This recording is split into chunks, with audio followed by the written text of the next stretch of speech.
Olá, olá! Quarta-feira, dia 14 de janeiro, está começando mais uma edição do Estação Cultura.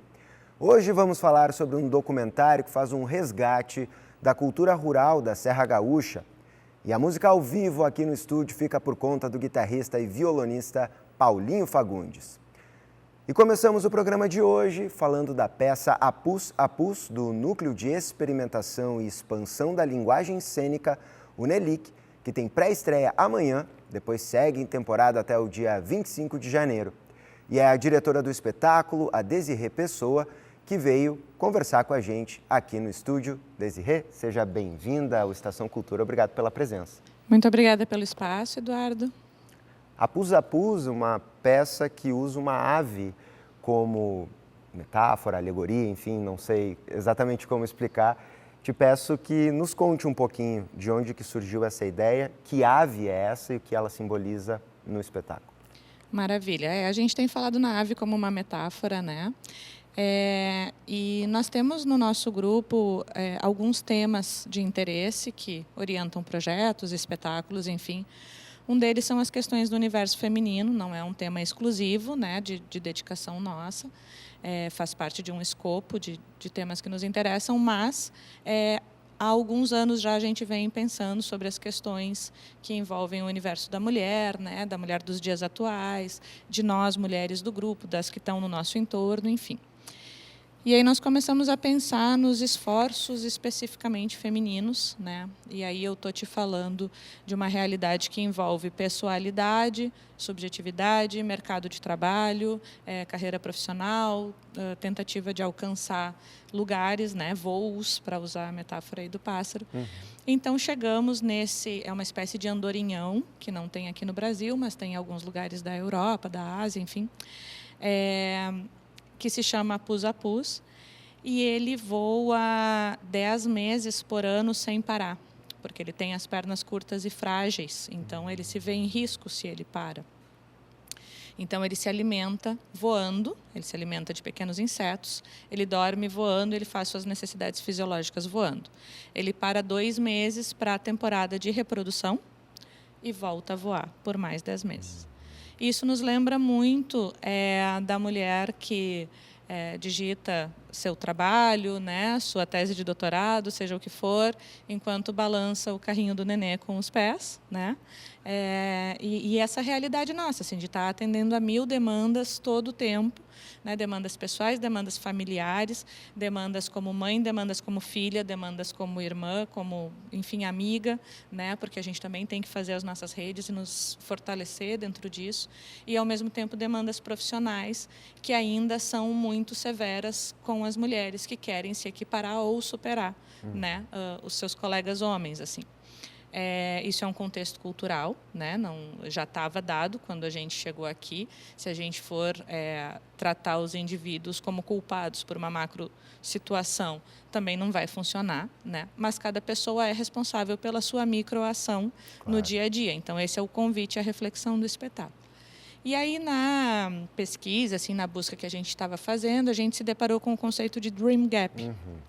Lacuna do sonho, uma tradução Exato, mais ou menos, né? Em português seria traduzido por lacuna dos sonhos, que existem, então, pesquisas já em universidades norte-americanas que estão tentando localizar onde que começa a percepção da distinção de gênero no universo das crianças. E aí as pesquisas foram sinalizando que, na faixa dos 5 aos 7 anos de idade, muitas meninas começam a pensar que não são tão capazes de atingir seu potencial máximo quanto os meninos. Consequentemente, começam a se afastar de determinadas áreas profissionais futuras, porque a criança tudo ela traz na brincadeira, mas já são escolhas, claro, né? E quando chegam na universidade, elas já estão afastadas dessas áreas. Então, isso tem um resultado. Enquanto algumas se afastam e vão para outras atividades consideradas não tão difíceis ou para pessoas não tão inteligentes, outras que resolvem perseguir seus sonhos precisam fazer muito esforço, né? Então, voltamos à questão inicial. Da ave, no caso.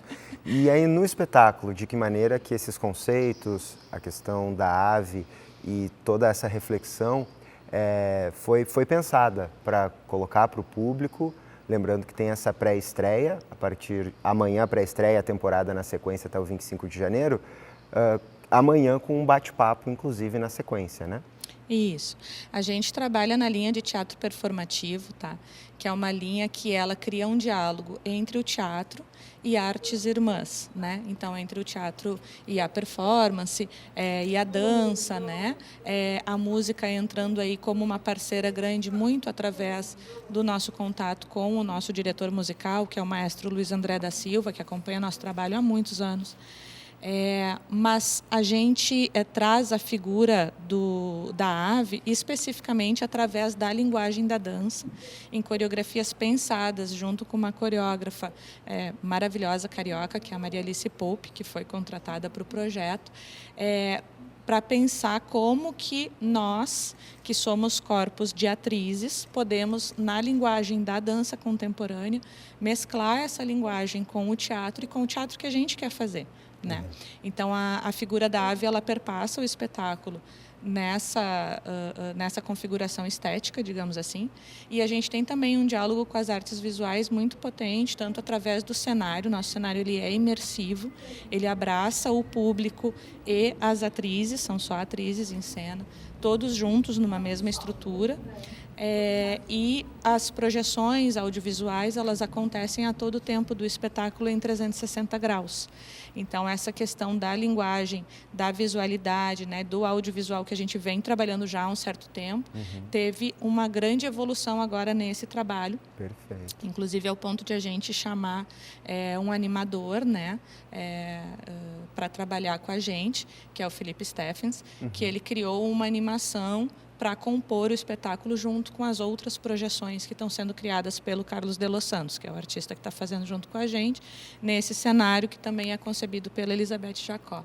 Que maravilha, que maravilha. Então, pré-estreia amanhã, às 8 da noite, Isso. ali no Ponto de Cultura mesmo, Isso. do Grupo Nelic. Temporada segue até o 25 de janeiro, ingressos no Simpla, todo mundo convidado. Isso, sexta, sábado e domingo às 8 horas. Quem quiser acompanhar no Instagram é @teatro_Nelic. Perfeito. Desirê, muito obrigado, parabéns pelo trabalho, uma ótima estreia. Eu que agradeço todos os convidados. Chegou a hora da música aqui no Estação Cultura e hoje quem veio tocar ao vivo aqui é o instrumentista Paulinho Fagundes. Na próxima sexta-feira ele se apresenta no Espaço 373, acompanhado pelo baterista Kiko Freitas e o baixista Gili Lopes. Vamos de som!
Que coisa linda, Paulinho. Valeu, daqui a pouquinho a gente conversa.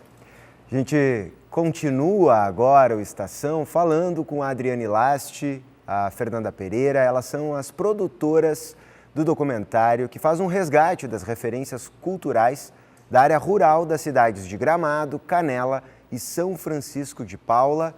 Sejam bem-vindas aqui ao Estação Cultura. Muito obrigado pela presença de vocês. Obrigada, a gente que agradece. Muito obrigada. Então, esse documentário, ele faz parte de um projeto maior, né? Ele é parte de um projeto e faz esse resgate nessa área. Como que vocês produziram, né, esse documentário e que aspectos da cultura regional, da cultura dessas cidades vocês foram resgatar? Nós tivemos sempre uma grande preocupação de como mostrar esse grande trabalho, né, que na verdade o inventário ele foi uma entrevista com aproximadamente 150 famílias das 3 cidades e como que a gente poderia, né, além de ser um projeto mais técnico, né, onde a gente vai trazer toda essa relevância do que existe, como que a gente poderia multiplicar essas informações e trazer essa notoriedade para essas famílias. Então, o documentário ele faz parte do Inventário de Referências Culturais, que é um projeto do PENAB, né, com financiamento aí do Procultura e realização do governo do estado, do Ministério da Cultura. E a gente sempre teve essa preocupação, né, como a gente pode multiplicar e tudo através do audiovisual. Então foram feitas várias coletas, né, de informações e de entrevistas, que onde através de todo esse conteúdo riquíssimo, a gente fez o documentário, que é justamente isso, né, para poder multiplicar as informações, trazer essa relevância para essas cidades, para as mulheres rurais, e principalmente de uma forma mais assim simples, né, de mostrar a realidade que existe hoje no mundo rural. Que bacana. E por quanto tempo essas entrevistas, esse trabalho foi feito e de que maneira também que o público pode ter acesso a esse material, onde ele está disponibilizado ou será disponibilizado? Hoje o nosso documentário está no canal YouTube. O nosso perfil é IRS, Referências Culturais. Então, a gente tem 2 formatos do documentário. A gente tem o mais simplificado, que é aproximadamente 3 minutos e meio. Então, dá para todo mundo assistir. E depois o documentário completo, que é aproximadamente uns 33 minutos, onde a gente tem várias entrevistas com as famílias, justamente ela dando relatos, né, de toda essa realidade do inventário realizado. Porque o que é o inventário, né? A gente teve a oportunidade de resgatar a história, né? Depois a minha colega aqui, Fernanda, pode falar um pouquinho a importância do reconhecimento das famílias, o que essas famílias multiplicam de receitas, de alimentos que aprenderam com os seus antepassados, e isso é cultura. E se a gente não preservar o passado, a gente não tem história. Então, a provocação toda, né, do nosso projeto justamente é isso, né, da gente poder coletar todas as informações e fazer com que as pessoas, os públicos que não estão em Gramado, Canela e São Francisco de Paula tenham acesso a essa realidade, que é linda, né, Fernanda? A gente teve a oportunidade assim, de encontrar famílias que se dedicam fortemente nessa questão de produção dos pães nos fornos comunitários, as chimias, a paçoca de pinhão, enfim, tudo isso é muito rico, só que isso precisa ser mostrado. Então, a provocação, né, do documentário é essa, que as pessoas tenham acesso a essa informação e que cada vez mais preservem isso. Porque se a gente não preservar essa história, essas raízes, né, essas receitas, esses produtos que são qualificadíssimos, a gente, né, vai ter outro perfil de mercado. Então, isso é muito importante, essa provocação do documentário, que é para o Brasil todo, né? Perfeito. Antes de eu encaminhar a próxima pergunta, a gente tem um vídeo para mostrar para o público. Pode botar no ar agora?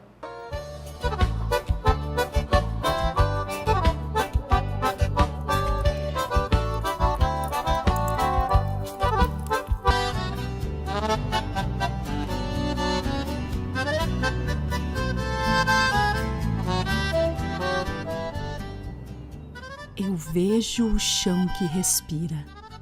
A serra amanhece com o frio que corta e o silêncio que abraça. Ela não se esconde nos livros, mas pulsa nas cozinhas aquecidas, nos fornos acesos, no trabalho de tantas mãos. Outros chegaram, vindos de longe, de terras frias e cheias de saudade. Trouxeram o que tinham de mais precioso, o saber de suas mãos. Eram alemães, eram italianos, trouxeram o pão sovado com calma que assava nos fornos de barro. Cada gesto carrega ancestralidade, cada mão que amassa, que descasca, Que bacana e é importante, né, fazer esse resgate e ter essa história documentada de uma forma que o público tenha acesso e possa valorizar. Um pouco disso a gente pode ver pelo vídeo, mas eu queria um pouquinho mais do relato desse processo mesmo e de como que foi a recepção dessas famílias, como que um pouco dos relatos que elas trouxeram e como que foi essa troca. Bom, então assim, para que a nossa proposta era reconhecer, pesquisar práticas, né, culturais, que é uma herança cultural desse importante grupo social, né, que faz parte da nossa história, né, do nosso assim legado, os imigrantes italianos e assim alemães, era assim buscar heranças culturais, né, modo de fazer alimentos, né, muito assim voltado para o modo de fazer pão, o modo de fazer cuca. E a gente teve o apoio das comunidades, né, assim rurais, porque para a gente fazer assim um inventário de referências culturais como a gente fez, a gente precisa do apoio dessas comunidades, que é quem faz essas práticas culturais, porque a gente não vai chegar numa assim comunidade, né, para investigar uma prática cultural sem essas pessoas quererem realmente que esse bem possa vir a se tornar um patrimônio imaterial do Estado do Rio Grande do Sul e até mesmo do Brasil. Então, a gente contou o apoio dessas comunidades e, principalmente, a gente contou com o apoio da Emater, que já é um patrimônio, né, dos gaúchos, né, que faz um ótimo trabalho, né, na Serra de valorização dessas famílias. Então, assim, a gente foi muito bem assim recebido, acolhido por essas famílias. Então, a gente pôde participar do dia a dia deles, né, ir nos fornos, ver como é que se faz a massa, como é que se mistura assim as frutas, ir na casa das pessoas, né? A gente assim percebeu o quanto que eles se sentiram assim valorizados, né? Com essa, né, com esse projeto, né, que vai assim projetar essa área rural, né, porque a gente fala tanto de cidade, mas principalmente da área assim rural dessas comunidades, né, que estão ali com o seu legado, né, que trouxeram, né, na bagagem a sua memória. Então é isso que a gente buscou, e esse documentário é uma mostra, né, dessas famílias que tornaram possível esse trabalho. Claro, sem dúvida. Então o público pode ter acesso a esse documentário, a essas histórias no canal do YouTube. Tem também uma cartilha de educação, guia de atividades para professores, vou mostrar aqui para vocês, que é para que esses saberes também sejam multiplicados nas escolas, também muito importante. Então, só tenho a agradecer a presença de vocês aqui, Fernanda e Adriane, pelo espaço e pela disponibilidade de vir aqui trazer um pouquinho dessa história. A gente que agradece. Muito obrigada e que o público assista o nosso documentário. A gente vai agora para um pequeno intervalo, voltamos rapidinho com mais música. Não sai daí.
E agora vamos conversar com Paulinho Fagundes sobre esse show de sexta-feira no Espaço 373. Desde já, Paulinho, obrigado pela presença aqui no Estação Cultura. Parabéns antecipado pelo aniversário. Eduardo, obrigado. Prazer estar aqui na nossa TV, viu? Muito legal, sempre bom te receber aqui, muito ficar feliz. Encantado com esse violão tocado aqui. A gente fica, às vezes, até tem que me concentrar de novo para fazer a entrevista. Obrigado, parceiro. Obrigado mesmo. Mas diz aí pra gente como que é viver a música intensamente. Poxa vida, e agora ficando mais velho ainda nessa data tão especial que é o aniversário, né? Uma data tão emocionante para qualquer um que está vivendo isso, né? Sempre, alguns gostam mais, outros menos, mas eu fui me transformando assim com o tempo e acho que hoje eu consigo celebrar com muito mais gratidão esse momento, né? Por vários motivos, né? Principalmente pela família, né? Por estar junto das pessoas mais importantes que eu tenho na minha jornada, né, Eduardo, que são meus pais, meus irmãos, minha esposa, minha filha. Essa união que a gente tem realmente é muito sagrada e muito especial. E também tem a família musical, que o convite que eu vim aqui fazer, na verdade, é para sexta-feira, comemorar junto comigo, os conhecidos comemorar essa data do aniversário, mas os que eu não conheço podem celebrar a música, os amantes da música, porque esse lugar é um templo do som, né, que é o 373, um espaço tão especial, que está com uma reforma tão linda, está tão confortável de ir assistir aos shows, como a de tocar também, né? E eu vou estar com uma família muito importante, de amigos, de irmãos dessa estrada, que é o Gili Lopes, que é um gaúcho, que passou, né? A gente já estava comentando com os amigos, eu tive aqui nesse espaço com ele, né? Que é um gaúcho que está morando em Nova York há um bom tempo e que a gente está cada dia fortalecendo uma amizade muito grande. E vou estar, na verdade, a hora que eu olhar para o lado e ver que vai estar comigo o Kiko Freitas, eu tenho certeza que o meu coração vai bater muito forte. Porque junto com Kiko, ele, junto no exatamente, ritmo... junto, espero estar junto na emoção, não correr de emoção, né? Porque o Kiko é uma figura assim muito emblemática, ele é um embaixador da música desse país, né? E para nossa sorte ele é aqui, gaúcho, então é realmente uma honra muito grande estar ao lado desse mestre da música do mundo. E também junto com esse grande amigo de estrada que está sempre comigo, junto com o grupo dos Fagundes, que é o Matheus Kleber, um acordeonista, sabe, de Montenegro, que representa tão bem a delicadeza do nosso povo e a sofisticação também, né? Um grande músico. Então eu vou celebrar a vida junto de pessoas muito especiais. Maravilha, maravilha. Sexta-feira agora no Espaço 373, né? Exatamente. Essa turma toda reunida. Um pouquinho do repertório, como que tu escolheste essas músicas para celebrar essa data? Olha, na verdade, eu escolhi melodias que tocam fundo no meu coração, assim. Então tem alguns clássicos, vai ter Cristóvão Bastos, vai ter com certeza alguma coisa do João Bosco por causa da proximidade com o Kiko Freitas. E certamente eu não tenho como não tocar o meu compositor preferido, que é meu pai, Bagre Fagundes. Então, com certeza vai ter também uma passagem por essas canções tão emblemáticas assim na minha trajetória. Sem dúvida. Paulinho, mais uma vez, parabéns pelo trabalho e pelo aniversário. Muitíssimo obrigado, Eduardo. E um ótimo show na sexta-feira. Muito obrigado, querido. O Estação Cultura desta quarta-feira está terminando, só não esquece que você também pode conferir este e outros programas no canal da TVE no YouTube. A gente fica agora com mais música com Paulinho Fagundes. A gente volta amanhã às 14h aqui na sua TVE. Até mais!